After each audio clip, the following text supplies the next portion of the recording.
नमस्कार, सुप्रभात। Mirror morning में आपका स्वागत है। मैं हूं आपके साथ प्रिया पांडे। आइए एक नजर डालते हैं सुबह की सुर्खियों पर।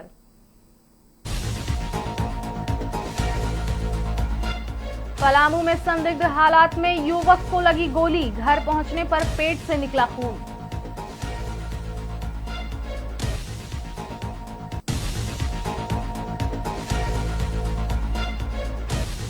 बारिश मेला मच्छर का 13 अटैक, झारखंड में 17,000 मलेरिया केस से बढ़ी टेंशन।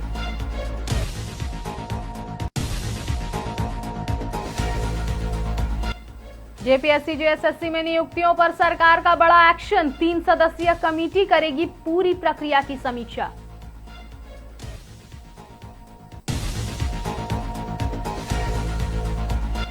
रांची में कोचिंग और लाइब्रेरी पर नगर निगम की सख्ती, 20 संस्थानों को दिया नोटिस।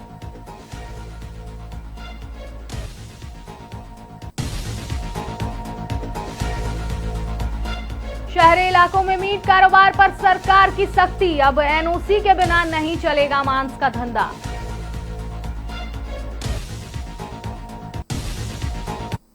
अब बढ़ते हैं विस्तृत खबरों की ओर। मेदिनीनगर शहर थाना क्षेत्र में एक युवक को संदिग्ध परिस्थिति में गोली लगने का मामला सामने आया है। गोली लगने से युवक गंभीर रूप से घायल हो गया, जिससे इलाज के लिए मेदिनी राय मेडिकल कॉलेज अस्पताल में भर्ती कराया गया। बताया जा रहा है कि युवक अपनी दुकान बंद कर जिलहाता के रास्ते घर लौट रहा था। घर पहुंचने के बाद उसे पेट से खून निकलने का एहसास हुआ। परिजनों ने देखा तो गोली लगने का निशान मिला। इसके बाद आनन फानन में उसे अस्पताल लाया गया। इलाज के बाद युवक की हालत खतरे से बाहर बताई जा रही है। फिलहाल गोली कैसे लगी यह साफ नहीं हो पाया है। पुलिस पूरे मामले की छानबीन में लगातार जुटी हुई है।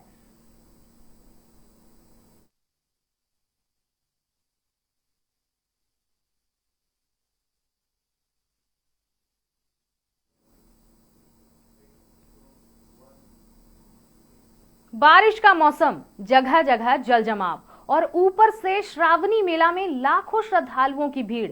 इन तीनों के बीच देवघर में मच्छर जनित बीमारियों का खतरा बढ़ गया है।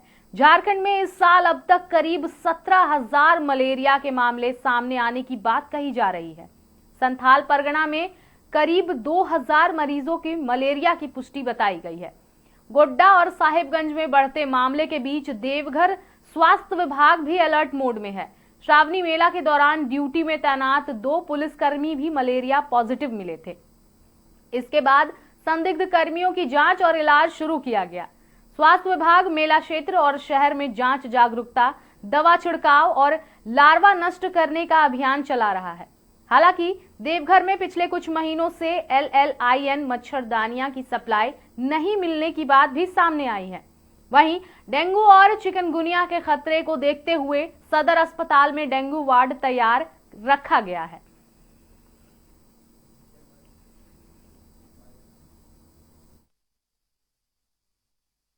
और डेंगू और फाइलेरिया के चूंकि मच्छर ज़्यादा फैलते हैं, बढ़ते हैं, तो ये फैलने की संभावना बनी रहती है। तो इसके लिए हम लोग का ये है कि एक सर्वे टीम हमारे पूरे ज़िले में काम कर रही है। 5 लोगों की टीम है जो घर घर जाके सर्वे कर रही है कि कहीं इस तरह के मलेरिया के या इसके मच्छरों के लार्वा तो नहीं फैल रहे हैं। तो 2-3 काम हो रहे हैं। एक तो उनको घर वाले को अवेयर किया जा रहा है, कहीं अगर पानी का जमाव है इस तरह है तो उनको समझाकर उनको हटवाया जा रहा है। ये व्यवस्था की जा रही है कि कहीं जल जमाव नहीं हो जहाँ मच्छर के लार्वा फैल सकते हैं। पिछले कारगर उपाय है, आसपास जो है पानी का जल जमाव नहीं हो, ठीक, और जो भी पानी का जल जमाव है उसको वहाँ से प्रयास करना चाहिए कि जल जमाव वहाँ नहीं हो। दूसरा है जो कमर्शियल मछली है उसका उपयोग करना चाहिए, क्योंकि LLIN अभी इस जिला में नहीं आ रहा है, तो कमर्शियल मछली का उपयोग करना चाहिए। और तुरंत सस्पेक्ट हो, जैसे बुखार की स्थिति हो जाए तो तुरंत उसका जाँच कराना चाहिए। गाँव लेवल पर भी जाँच कराई जाए। इस सबसे हम लोग early detection, complete treatment EDCT को फॉलो करेंगे और हमारा किसी भी चीज़ में मलेरिया कम से कम बीमारी में कोई हम लोग समस्या नहीं। दूसरा है डेंगू का सर्वेलेंस हम लोग करा रहे हैं। जो कंटेनर में लार्वा मिल रहा है उस कंटेनर को नष्ट कर रहे हैं और जहाँ जल जमाव है घर के आसपास इस सब में, वहाँ हम लोग लार्वी सैजल का।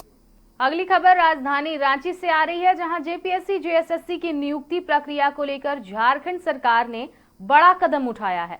सरकार ने दोनों आयोगों में पदस्थापित पदाधिकारियों और कर्मचारियों की सेवा शर्तों के साथ साथ नियुक्ति प्रक्रिया की समग्र समीक्षा के लिए 3 सदस्यीय उच्च स्तरीय समिति का गठन किया है। इस समिति की अध्यक्षता झारखंड के विकास आयुक्त करेंगे, जबकि कार्मिक विभाग और वित्त विभाग के सचिव इसके सदस्य होंगे। समिति जेपीएससी और जेएसएससी में नियुक्ति से जुड़ी पूरी प्रक्रिया और सेवा शर्तों की समीक्षा करेगी और इसके बाद सरकार को जरूरी अनुशंसाएं सौंपेगी। भर्ती परीक्षाओं और नियुक्तियों को लेकर चल रहे विवाद के बीच सरकार के इस फैसले को काफी अहम माना जा रहा है। अब निगाहें इस समिति की रिपोर्ट और उसकी अनुशंसाओं पर टिकी हुई है।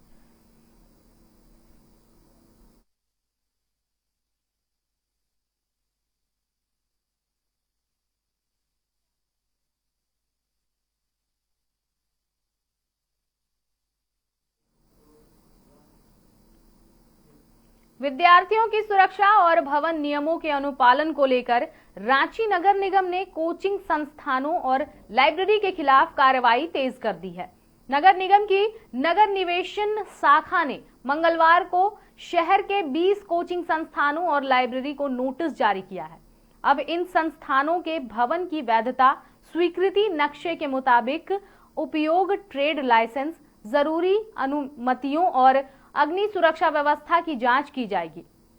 निगम यह भी देखेगा कि कहीं आवासीय भवनों में नियमों के खिलाफ व्यावसायिक गतिविधियां तो नहीं चल रही हैं। बिना स्वीकृति नक्शे, वैध ट्रेड लाइसेंस या जरूरी अनुमति के संचालित संस्थानों पर नियमानुसार कार्रवाई की चेतावनी दी गई है। यह पूरी कार्रवाई सर्वोच्च न्यायालय के निर्णय के आलोक में की जा रही है।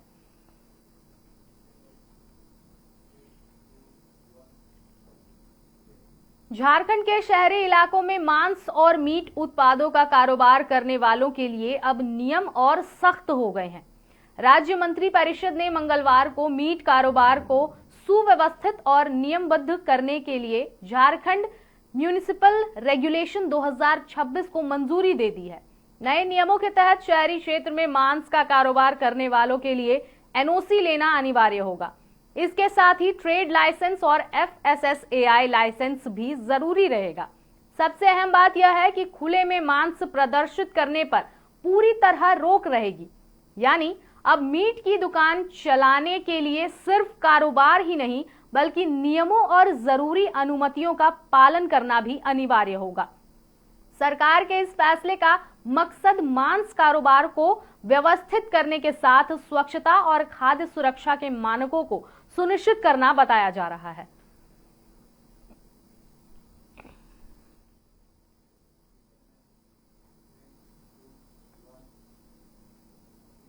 कांग्रेस के पलामू लोकसभा प्रभारी सह कांके विधायक सुरेश बैठा ने MMDR संशोधन बिल को लेकर केंद्र सरकार पर जोरदार हमला बोला है। सर्किट हाउस में प्रेस वार्ता के दौरान उन्होंने बिल को काला कानून बताते हुए कहा कि कांग्रेस और JMM इसका पुरजोर विरोध करेंगे। सुरेश बैठा ने आरोप लगाया कि नए कानून के जरिए केंद्र सरकार झारखंड की खनिज संपदा पर अपना नियंत्रण बढ़ाना चाहती है। उन्होंने कहा कि इससे राज्य के अधिकार प्रभावित होंगे और झारखंड के हितों का सीधा हनन होगा। विधायक ने बताया कि बिल के विरोध में 27 अगस्त को सभी जिला मुख्यालयों पर प्रदर्शन, 7 सितंबर को राजभवन के समक्ष धरना और 9 से 16 सितंबर तक प्रखंड मुख्यालयों में आंदोलन किया जाएगा। उन्होंने कहा कि जिस तरह जन विरोध के बाद कृषि कानून वापस लेने पड़े थे, उसी तरह MMDR संशोधन बिल भी वापस लेना होगा।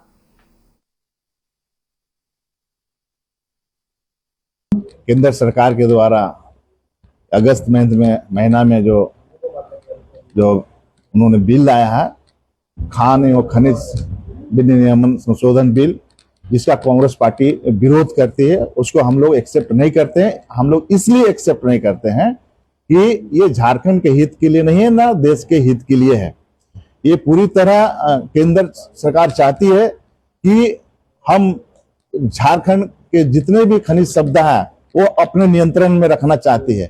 जब कि अब ये जो है फेडरल सिस्टम में राज्य सरकार की संपत्तियां होती है, जिस राज्य की, और इसमें लगभग 40% जो है मिनरल्स हमारा पूरे देश को झारखंड आपूर्ति करती। निरसा में दहीबाड़ी कोल वॉशरी में नौकरी से हटाए जाने के विरोध में मजदूर उमेश चौहान ने मंगलवार को परिवार के साथ आमरण अनशन शुरू कर दिया। उमेश का आरोप है कि वर्ष 2019 में बिना कारण उन्हें काम से हटा दिया गया, जबकि वे 2015 से कंपनी में कार्यरत थे। अनशन को भाकपा माले ने समर्थन दिया है। नेता मनोरंजन मल्लिक ने कहा कि प्रबंधन से कई बार बातचीत के बावजूद सिर्फ आश्वासन मिला। वहीं मजदूर नेता अभय प्रसाद सिंह ने चेतावनी दी है कि 7 दिनों में नौकरी पर वापस नहीं लिया गया तो भूख हड़ताल शुरू की जाएगी। उमेश चौहान ने भी सवाल उठाते हुए कहा कि जब उनके सभी साथी आज भी काम कर रहे हैं तो उन्हें ही क्यों हटाया गया। फिलहाल मामले में कंपनी प्रबंधन की ओर से कोई बयान सामने नहीं आया है। आगे की कार्रवाई जो भी होगी वो देखना होगा। बहुत मजबूरी में आज हम लोगों को कोलवासरी में यह कार्यक्रम करना पड़ा। करीब 1.5 साल से हम लोग लगे हुए हैं कि प्रबंधन इनकी नियोजन दे दे। बातचीत कई बार हुआ, जो दादा बता भी रहे थे, लेकिन उसके बावजूद भी कभी यह चिट्ठी देता है कि हाँ दे देंगे, आज यहाँ नहीं देंगे तो वहाँ देंगे, कल आइए परसों आइए, ऐसे कहते कहते आज 1.5 साल हो गया। 1.5 साल से हम लोगों को यह झुला रहा। मजबूर होकर विधायक जी भी चिट्ठी लिखे, उसके बावजूद भी यह प्रबंधन कान में तेल डाल के सुता रहा और अब कहता है कि यहाँ जो है काम ही नहीं है। इसलिए हम लोग कह रहे हैं अगर यहाँ काम नहीं है तो फिर तुम यहाँ जो है कि ओवर टाइम कैसे कराता है। और यहाँ का इतना गंदा रिपोर्ट है कि यह जो है कि 24 घंटा काम करवाता है, लोगों को सही मजदूरी भी नहीं देता।